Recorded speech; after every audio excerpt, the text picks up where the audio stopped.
Good morning and welcome to the August 1st edition of the Gold, Goats, and Guns Market Review. My name is Tom Luongo, and I've got a lot to talk about this morning. I'm going to add to the value of this one this morning. I'm going to open up some of my ideas on some of the things that I do relative to trading statistics and quantitative analysis of markets, along with the standard kind of chart analysis. This is something that I haven't done in a while, and I think it's important that I start adding this in to give you an idea of where we are. So today is the 1st of August, so we had a whole bunch of monthly closes yesterday. So this report will actually be more long form,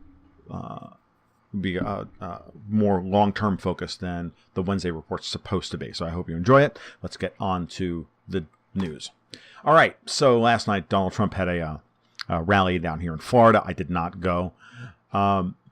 But we're seeing in the markets this morning, we're seeing continuations of the themes that we've been talking about for the last couple of weeks now. The Bank of Japan, yesterday, Bank of Japan President Kuroda changed the yield curve target for the 10-year bond from 0.1% to 0.2%. So he's allowing a steepening of the Japanese yield curve because, as I mentioned over the last week or so, there's now been 3 massive interventions by the Bank of Japan in order to keep the 10-year yield from rising. And a rising yield curve is having huge effects on the rest of the sovereign bond markets around the world. And there's this chart I'll show you this morning from an article at Zero Hedge that I found very interesting, and I thought I would share with you. So understand that we're under the impression, or we're operating under the assumption that there's going to be a sovereign debt crisis as the central banks reach the limit of being able to keep their balance sheets inflated and asset prices inflated through the application of QE. All of the major central banks, the Fed, the BOJ, and the ECB, the European Central Bank, and even the Swiss National Bank to a lesser extent, and even the Bank of England, have all gone off the deep end in trying to save the banks as opposed to using their ability to help keep the corporate paper market liquid in times of stress and in times of large market moves. That's what they were originally designed to be. Martin Armstrong has made this point multiple times recently, and it's something that we didn't see in 2008. And because of that, it's just setting the stage for a bigger crisis, a much bigger crisis, either later this year or sometime next year. And we want to be positioned properly for that. We're starting to see the moves in the markets now that are setting things up for that. We're starting to see selling of momentum stocks, the quote-unquote T-FANGs, right? Yes, they're up this morning because Apple beat their earnings. Of all of the T-FANG stocks, Tesla, Facebook, Apple, Netflix, Google, of all those stocks, Apple is by far the best positioned company. It's also the one that's been under the most pressure from Wall Street analysts who don't understand how Apple is operated. My partner in this project is a long-term Apple investor, and he continually just laughs his ass off, frankly, at the amateurishness of Apple, the guys covering Apple for the major investment houses. They keep trying to do supply chain management calculations to try and figure out what iPhone sales look like. And Tim Cook has told them over and over and over again, and they don't listen, that you will never be able to figure out what we're doing by analyzing our channels, our supply chain channels. You will not be able to do it. I'm better than you. Stop trying. And they keep coming up wrong. So still bullish, very bullish Apple, not really bullish on most of the rest of the T-FANGs. And so today we'll have a little bit of a bounce in Facebook after last week's bloodbath. But I don't know. I'll show you the statistics why I don't think that's going to last for very much longer. Okay, so all of this is keeping pressure on gold because we're seeing dislocations in the bond markets, which is creating liquidity issues around the world. So you'll see people selling dollars and you'll see people selling gold in order to raise dollars or euros or yen or whatever they need to. And the last thing I want to bring up to your attention, and something that I'm going to talk about, I've got an article on Strategic Culture at the Foundation this morning talking about this, which is that the Americans have finally opened up talks with the Taliban to begin the process of creating some kind of peace arrangement to get us out of Afghanistan. I know that that's what Trump wants to do. The troop surge last year, I'm completely convinced, was something he allowed in order to make a deal to get the tax cuts through and possibly even Obamacare reform and border security. The later two didn't get done, but the tax cuts did get through. And I think that now we're watching him turn the tables on that failed policy. And all that's doing is building on, in a kind of separate way, what's been going on, what's been built over the last year and a half or so by the Russians, the Iranians, the Indians, the Pakistanis, who have all been discussing, all been working with moderate elements within the Taliban to cut a deal with the Kabul government and start crafting a stability package, a long-term stability package for Afghanistan. So that's to the good. And if that continues, it's going to be, let's just put it this way, it's in the very early stages, kind of in the same way that U.S.-Russian relations are coming off their nadir, okay, with the Helsinki summit a couple weeks ago. A lot more going on. It's going to take a lot of time here. And Trump's not going to make any concrete moves in this arena between now and the midterms, other than to say we might see him announce a pullout of Afghanistan for 2019. And with the size and enthusiasm of the crowd that he drew in Tampa last night, I have no worries about him and the midterms. But I do have worries that there's going to be significant amounts of voter fraud. I saw this morning that Rick Scott is going to Governor Rick Scott here in Florida is going to, I think, directly oversee, the governor's office is directly going to oversee Broward County, which is the hotbed of where the worst of the voter fraud in Florida takes place. So we'll see what happens. And considering that he's running against Bill Nelson for the Senate, I find that really interesting. But, hey, whatever. Let's get on to the charts and let's get you out of here. All right, so talked about the BOJ. They capitulated to the whims of the market, to the will of the market. The market wants the BOJ to raise interest rates, wants the long end of the yield curve to rise. They want to see a market come back to Japanese government bonds. There is no market right now. The BOJ is the market. And so this chart here from Zero Hedge, an article at Zero Hedge this morning, kind of lays out what happens to the 230 spread, which is the U.S. Treasury 2-year, the spread between the yield on the 2-year and the yield on the 30-year. U.S. Treasury instrument. One's a note, one's a bond. And you can see that every time the BOJ intervened, it caused the spread to blow out. And then yesterday, with the announcement, it collapsed. But then this morning, the Treasury announced that they're going to be upping the amount of debt that they're offering to the market, and the market did not like that. We've now got the 10-year bond back above 3%. And I'm going to make a prediction here. I don't know if I'm going to be right about this, but tomorrow's H.4.1 report from the Fed, which is the Fed's balance sheet, I expect to see some net selling of U.S. Treasuries held on reserve with the Fed. I have a distinct feeling that China is selling and is begun its process of selling into strength, selling some of its U.S. Treasuries. And it may be somebody else doing it as well. It could easily be Turkey or somebody else. The Russians can't because they've already sold all theirs. And I will not be surprised in the near future if Turkey falls off the list of major holders of U.S. government securities. There's a lot of reasons for that. And the de-dollarization of the Turkish economy has to begin now. But I wanted to tie that to what I'm seeing in the total reserves of the banking system. And what's important to understand here is you can see that the total reserves of the banking system, once quantitative tightening or the reversing of quantitative easing started, we are seeing a drop in the banking system. To me, that tells me that we're getting GDP growth, right? But we're not getting any credit growth because these reserves of the banking system are supposed to be what's used to inject new credit into the economy. And that's not happening. What's happening is that more currency is being injected into the economy. All that's happening here is that that's this line, right? Is that we're seeing a huge increase, or not a huge increase, but a huge increase in the amount of what the banking systems absorbed reserves, and it's not the total. This is not a percentage of the total banking reserves. It's actually about half of. It's actually 90% of half, so about 45% of the banking system's reserves are just currency in circulation, and those are the reserves that are absorbed that cannot be that are not available for various other functions. They're just currency they're effectively liabilities that the banks have to hold in order to be able to keep the markets liquid, right? They need to have currency. And so this tells me that we're getting GDP growth nominally simply because we're spending more, we're getting much more government spending. We've got currency in circulation is rising rapidly, and the reserves of the banking system are falling. That's not a good sign. Okay. But the reserves of the banking system are also incredibly high thanks to all the QE. So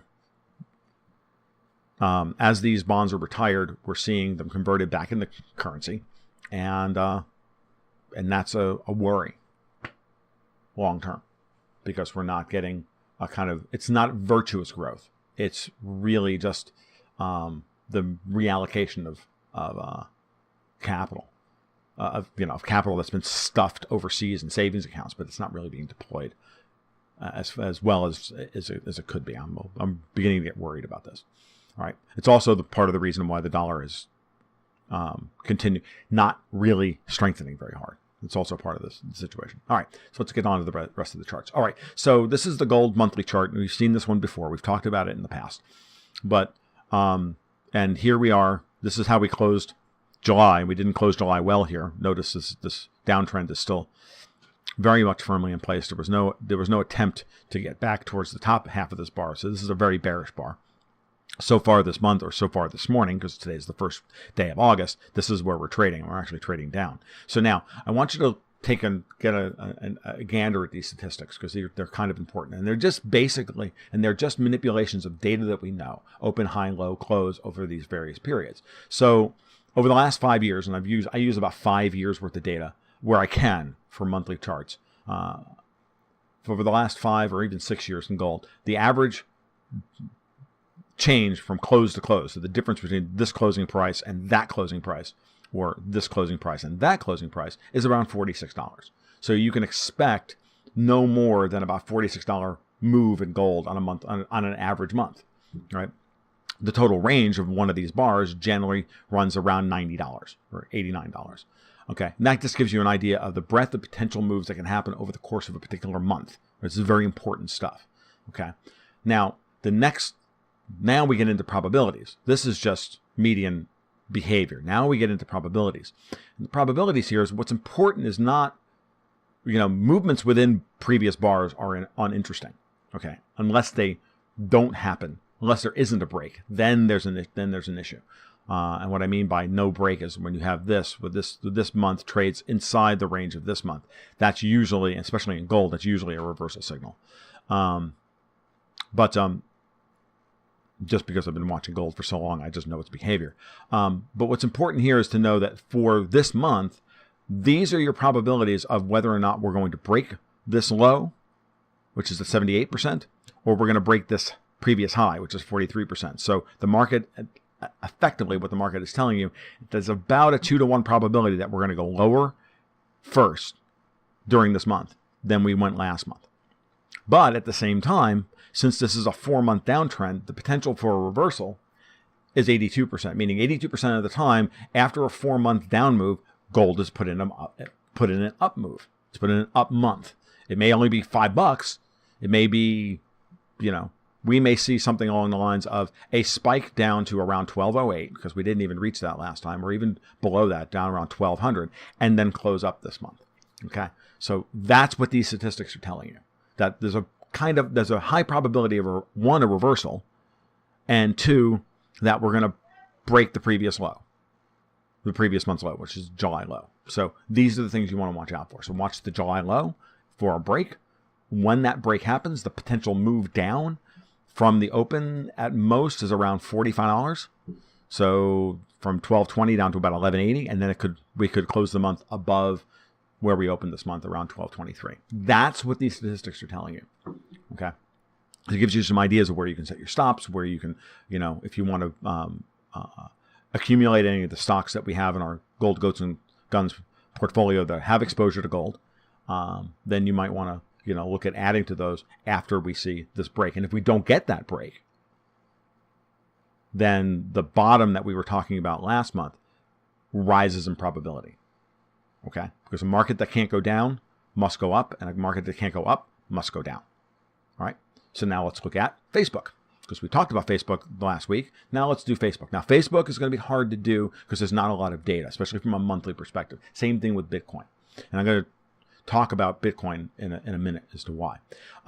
Note that the average month close-to-close difference is only around $6, and that the range month-to-month is only about $13. So all of this data right here is really anomalous. For the last 5 years, Facebook has been on a massive bull market run that's been very, very kind of boring, right? There's only been one downtrend that's been longer than 2 months. It's not shown on the chart, and it's right after the IPO where the thing like blasted up and then went on a 7-month downtrend. And then from there, it took off on a bull market. Okay. So it's been in such a bull market that any 1 month reversal, any down month, is 65% of the time reversed into an up month. There's that much bullish behavior. So the potential, though, at this point of breaking a previous high that's $47 above the open is zero. There's practically no probability that you're going to see Facebook above $215, whatever the hell this high is here. By the same token, because last month's move was so big, there's also a very low probability we're going to break the previous low, unless there's other news that creates a further dislocation in the market. There's another crisis, there's another scandal, something along those lines, because this market needs to calm down. But it's been so volatile in 2018, and I think because Wall Street is selling tremendously, massive bullish. These are engulfing bars. These are bearish engulfing bars. These are never good. That's where you break an engulfing bar is where you break the previous high and low at the same time, as opposed to an inside bar where you break neither of them. 85% of bars break one of the previous high or low on average. Every stock is a little different. Every bond, every stock is a little different, but on average, 80 to 85%, certainly 85% is a good median. That 85% of the time, a stock will break one or the other of the previous high or low. And rarely will you get these engulfing bars, these massive engulfing bars here and here. This is just insane. And this is telling me that there's huge selling going on. And I think it's happening from insiders, and I think it's happening on Fed. I think it's happening from hedge funds, and I think it's setting up for a very ugly crash of Facebook. But I, of course, could be wrong. The statistics will tell us. But since we're in such a volatile period, the statistics aren't as useful as they could be. Okay? But anybody hoping that Facebook's going to get back to 225 in order to short, you can forget it. The average move up here is going to be no more than about $13 or $15, maybe 20, because we're in a high volatility period. I would be, if I were actively trading this, I would be setting up a short between $185 and $190 on Facebook, because I expect it to go down from there. Okay. Now let's talk about Bitcoin. Okay. So last month Bitcoin closed and it did not close above the previous low. So we didn't, well, if it did, it just barely might have. To be honest with you, I didn't check the numbers before putting this chart together. I was kind of focused on doing the statistics for Bitcoin this month. But we now have enough data, Bitcoin, that I can actually do this for a monthly basis. The weekly chart, there's probably enough data now to go back about 6 months and use that. I prefer to use like 3 years worth of data if I can get it. It's certainly for the weekly data. The bigger the data sets, the more accurate the data is. But you also need to have, the bigger problem is that these numbers are skewed because of the huge move from $300 to $20,000. And so just by virtue of the fact that you're now dealing with, percentage-based moves, a 3% move in Bitcoin now is, $600, or 3% moves to $200, where that was the high back in, 2016. So where a 3% move would be, $6. And so it's hard to use these actual numbers this way, that way. Maybe better to try and do these as a percentage-based move every month, but I'm not sure. because the truth of the matter is that we care about, you really can't do that because you care about the quantity, the numbers, the highs, the lows, the opens, the closes, and nothing else, because those are data that you know, and they're not derivatives of data. They are just the data. And you want to try and keep your analysis as close to the actual data as possible. You don't want to transform the data too much.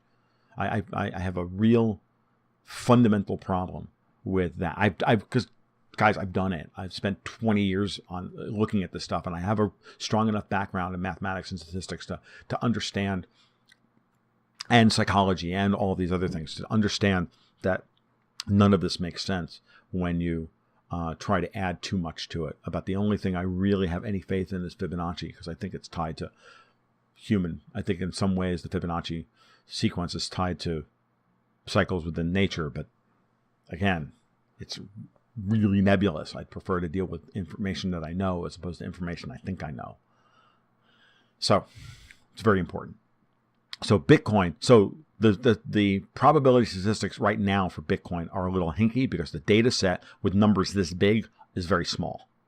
But that being said, I wanted to give you I wanted to highlight the kind of the limitations of what this kind of quantitative analysis can give you. Okay. So, because these numbers don't really mean anything ultimately. I needed under 30 months between, and with Bitcoin trading between 5,000 and 20,000 to really get a good understanding of what it's doing.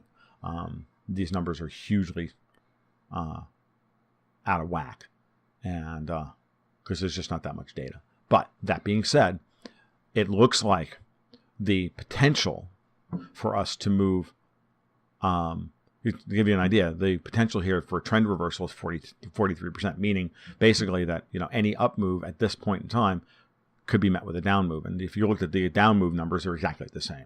So, but there's only it says there's only a 17% chance. I would say it's much, much higher than that, because it's actually closer to, you know, $700 right now is a 10% move. And, you know, going back here, a 10% move in Bitcoin is not hard to get a hold of. Just looking at, I mean, this chart will tell you that a 10% move in Bitcoin isn't very much. It's only, you know, it's only this little bit here, as opposed to these huge numbers, which are moving $2,000, $3,000, $4,000. So this is the number to watch for on a weekly closing basis. Okay, 84.8, last month's high. Any break of last month's high would be very bullish for Bitcoin. If it holds through a weekly close, a Sunday close, that'll be very, very bullish. And any move down, we'll have to get back down into the 6,000 range. And again, we have all these long tails in the 6,000 range, which are telling us that this is very strong support. There's a lot of buying support Bitcoin at $6,000. Okay, so that's what I've got for today. I hope you enjoyed it, and I hope it's instructive. And I'll try and put these up on any of the charts that I put. Excuse me, any of the charts that I put together going forward. So we update these, and you'll be able to use them to help you set your trades up. And if there are any particular stocks or bonds or anything that you want me to do this kind of analysis for you, just drop me a note in a comment to the video on Patreon or on YouTube when this goes public, or on our private Slack channel. I'll be happy to do so. I really do want your feedback, and I want you to tell me what information you want me to present to you, because I can present it, and I'll be happy to, and then I'll analyze it, because I'll be happy to, because it's your service, and you should take as maximal advantage of it. And even if you're not all that interested, or you just want something confirmed, you have no idea how much other people will benefit from just a little bit of me talking about these things. So I'm running along now. I'm going to shut up, and you guys have a great afternoon. We will talk again on Sunday. Be good and keep your stick on the ice.